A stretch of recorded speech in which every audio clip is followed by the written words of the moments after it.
Hello guys, it's me Qamar Faizan Duggal.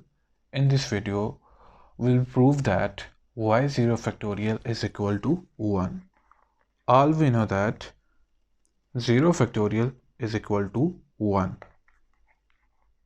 I will prove that. It is basically used in your binomial theorem, permutation and combination. Before starting the proof, you should know some important things. We use factorial in permutation and combination. Permutation and combination helps us to find total number of ways of arrangements. Let's suppose we take three letters F, A and I. You can extend these letters. I'm just taking three letters. If I say arrange these three letters in different ways and count total number of ways, it's too difficult. It's time taking. It's easy but time taking. Let's suppose I make arrangement as FIA. That's first arrangement. That's second arrangement. AFI. That's third arrangement. AIF. That's fourth arrangement. So on. So reduce the this time-taking procedure. We use factorial and permutation. So you can't understand the permutation until you understand the basic concept of factorial. In factorial, we take let's suppose we take factorial of 5. In factorial, we multiply that number. You are taking factorial of multiply that number with all the numbers which are less than that number. Let's suppose we are taking here 5 factorial. It means that we have to multiply 5 with all the numbers which are less than 5. Just take positive integer. Remember that factorial only exists for positive integers. So multiply 5 with 4, with 3, with 2 and with 1.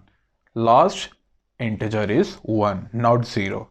Last positive integer is 1. So if you take 25 factorial, it means that we have to multiply 25 with all the numbers which are less than 25. You can write it as 25 into 25 minus 1, 25 minus 2. It will continue till 1.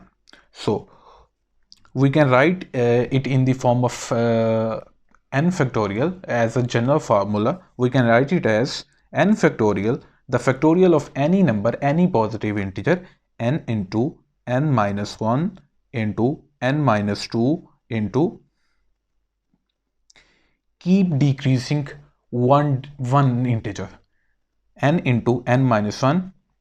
In the next step, reduce one more integer and n minus 3 till 1. We can compress it as n into n minus 1 factorial. We can write it as in the form of n into n minus 1 factorial. So it's a basic formula. If we open this factorial, it will continue till 1. Now let's suppose your n is equal to 1. Let's suppose your n is equal to 1. Put n is equal to 1. It becomes 1 factorial is equal to 1 into 1 minus 1 factorial. So 1 minus 1 is equal to 0 factorial. So this one is here multiplying. Take it to left side. It will divide here. 1 factorial over 1. 1 factorial is simply 1 over 1. So 0 factorial becomes 1. So it's just a simple proof. Thanks for watching this video.